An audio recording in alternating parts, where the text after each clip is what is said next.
듣기만 해도 지혜가 쌓이는 시간 중년의 탈무드입니다. 오늘 여러분께 들려줄 이야기는 피눈물 나는 한 남자의 기록입니다. 가장 가까운 사람에게 배신당했을 때 그 고통이 얼마나 처참한지 보여드리고자 합니다. 오늘의 주인공은 72살 박만수 씨입니다. 이 이야기는 박 씨만의 이야기가 아닙니다. 지금 이 순간 자식에게 모든 것을 걸고 있는 여러분 모두의 이야기입니다. 박만수 씨는 평생을 공사 현장에서 보냈습니다. 여름에는 뙤약볕 아래에서 땀을 흘렸고 겨울에는 칼바람을 맞으며 벽돌을 날랐습니다. 그가 그렇게 몸이 부서져라 일한 이유는 단 하나였습니다. 자식만큼은 자신처럼 힘들게 살지 않기를 바랬기 때문입니다. 그 성실함의 결실로 얻은 것이 바로 서울 끝자락의 낡은 아파트 한 채였습니다. 박 씨는 그 아파트의 벽지 한 장, 장판 한 조각까지 모두 자신의 피와 땀이라고 생각했습니다. 자신이 늙어서 기댈 곳은 오직 이 집뿐이라고 믿었습니다. 하지만 아들이 장가를 가고 손주가 생기면서 그의 마음은 흔들리기 시작했습니다. 아들은 매번 만날 때마다 집값이 너무 올랐다며 한숨을 쉬었습니다.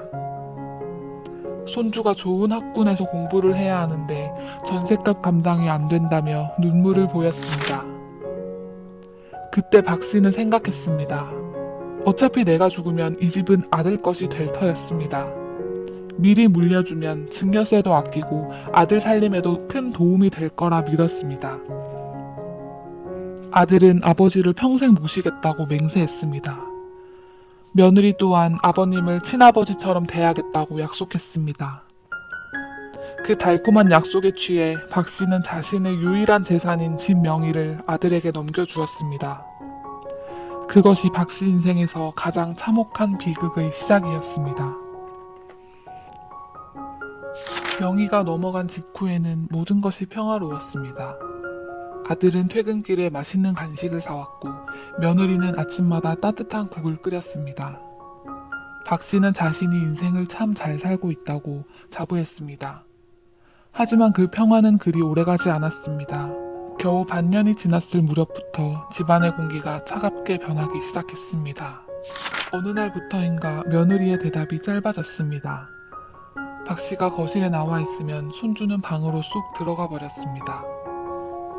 가족들의 대화는 박 씨가 나타나는 순간 멈췄습니다. 박 씨는 자신이 그 집에서 보이지 않는 투명 인간이 된 것 같은 기분을 느꼈습니다. 자신의 돈으로 산 텔레비전을 보는 것조차 눈치가 보이기 시작했습니다.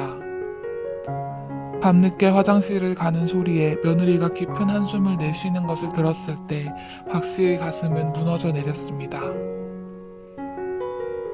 여러분은 이때 깨달았어야 했습니다. 명의를 넘겨주는 순간 당신은 그 집의 주인이 아닙니다. 당신은 그저 자식의 호의에 기대어 사는 불청객일 뿐입니다. 부모의 권위는 인자함에서 나오는 것이 아닙니다. 부모의 권위는 오직 내가 쥐고 있는 경제력에서 나옵니다.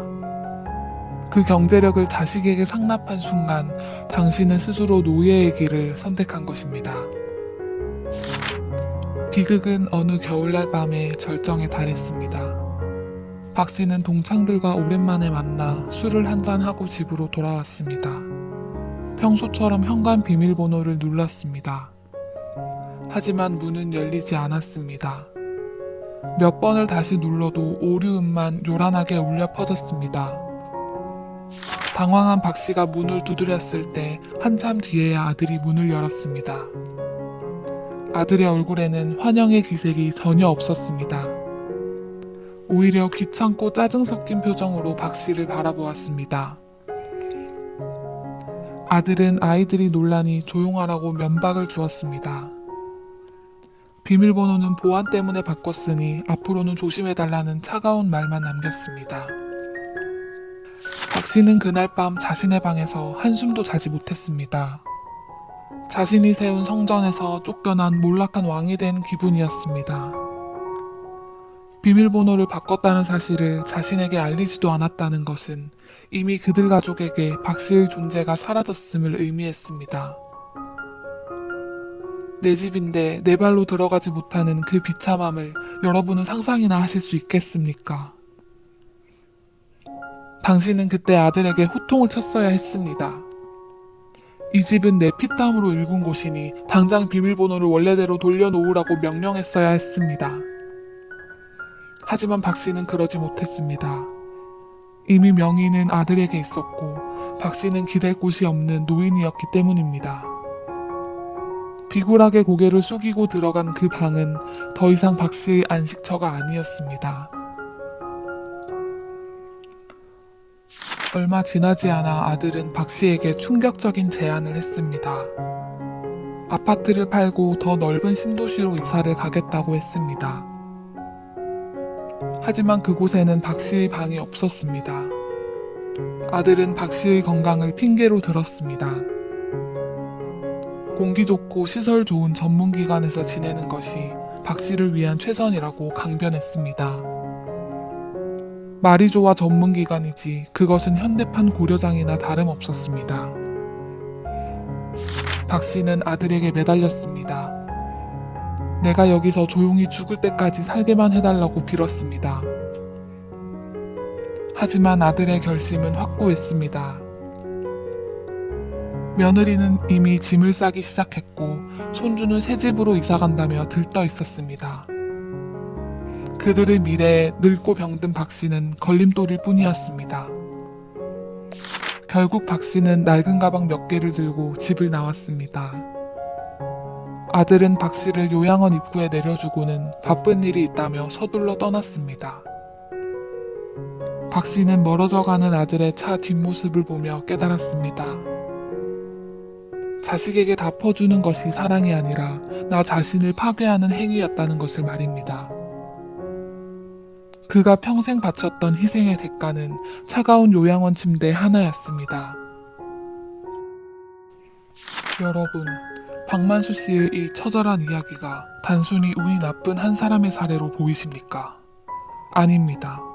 이것은 자식을 우상으로 섬기는 대한민국 모든 부모들의 미래입니다. 박 씨는 무엇을 잘못했을까요? 자식을 믿은 것입니까? 아니면 너무 착했던 것입니까? 아니요. 박 씨는 아주 멍청했습니다. 그는 인간의 본성을 무시했습니다. 자식도 인간입니다. 자식도 욕심이 있고 자기 가족이 먼저인 존재입니다. 부모가 재산을 쥐고 있을 때 자식은 효도를 연기합니다. 그 연기를 지속하게 만드는 것은 부모에 대한 사랑이 아니라 나중에 얻게 될 유산에 대한 기대입니다. 당신은 이렇게 생각했어야 했습니다. 자식에게 집을 물려주는 것은 내가 죽기 직전 마지막 순간이어야 했습니다. 아들이 돈이 부족하다고 울면 안타까워만 했어야 했습니다. 네가 능력이 안 되면 작은 집에서 시작하는 게 맞다고 냉정하게 말했어야 했습니다. 그것이 아들을 사람으로 만드는 길이고 당신의 노후를 지키는 유일한 방법이었습니다. 부모가 자식의 비위를 맞추기 시작하면 그 집안의 질서는 무너집니다. 부모가 자식에게 구걸하는 순간 그 자식은 괴물이 됩니다. 자식을 괴물로 만든 것은 바로 당신의 어설픈 자애심입니다. 돈이 없으면 자식에게도 무시당하는 것이 이 비정한 세상의 법칙입니다. 이걸 외면하는 순간 당신은 박만수 씨보다 더 비참한 결말을 맞게 될 것입니다. 이제라도 정신을 똑바로 차리십시오. 자식에게 줄 돈이 있다면 그 돈으로 당신의 몸을 돌보십시오. 좋은 음식을 먹고 정기적으로 검진을 받으며 근육을 키우십시오. 자식이 당신을 찾아오게 만드는 힘은 당신의 인격이 아니라 당신의 건강과 통장 잔고입니다. 자식이 사업을 한다고 하면 절대 보증을 서지 마십시오. 손주 유학비가 급하다고 하면 모른 척 하십시오. 당신이 그 돈을 내어주는 순간 자식은 고마워하는 게 아니라 당연하게 여깁니다. 그리고 돈이 바닥나면 당신을 헌신짝처럼 버릴 것입니다. 당신은 끝까지 이기적이어야 합니다. 노년의 이기심은 죄가 아닙니다. 그것은 생존 전략입니다. 내가 풍족해야 자식에게도 베풀 수 있는 법입니다. 내가 빈털터리가 되어 자식에게 손을 벌리는 순간 당신의 존엄성은 사라집니다. 자식의 눈치를 보며 밥 한 숟갈 얻어먹는 삶이 얼마나 고통스러운지 상상해 보십시오. 집 한 채는 반드시 내 명의로 남겨두십시오. 그 집이 당신의 마지막 자존심이자 성벽입니다.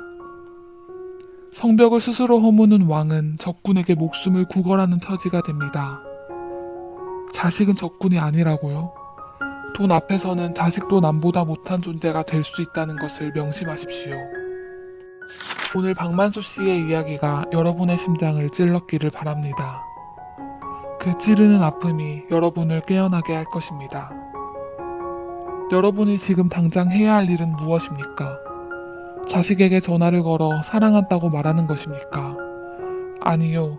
여러분의 재산 목록을 다시 확인하고 누구에게도 넘겨주지 않겠다고 다짐하는 것입니다. 자식을 진정으로 위한다면 여러분이 끝까지 강한 부모로 남아야 합니다. 약해진 부모를 공경할 자식은 이 세상에 그리 많지 않습니다. 여러분의 노후는 여러분이 책임지는 것입니다. 자식은 여러분의 노후 보험이 아닙니다. 오늘의 이 날카로운 지혜가 여러분의 남은 인생을 단단하게 지켜주기를 진심으로 바랍니다. 지혜로운 중년은 절대 빈손으로 늙지 않습니다. 지금까지 중년의 탈무드였습니다. 여러분의 집과 돈, 그리고 여러분의 인생을 끝까지 사수하십시오. 내일은 더 냉혹하지만 꼭 필요한 진실로 찾아뵙겠습니다. 감사합니다.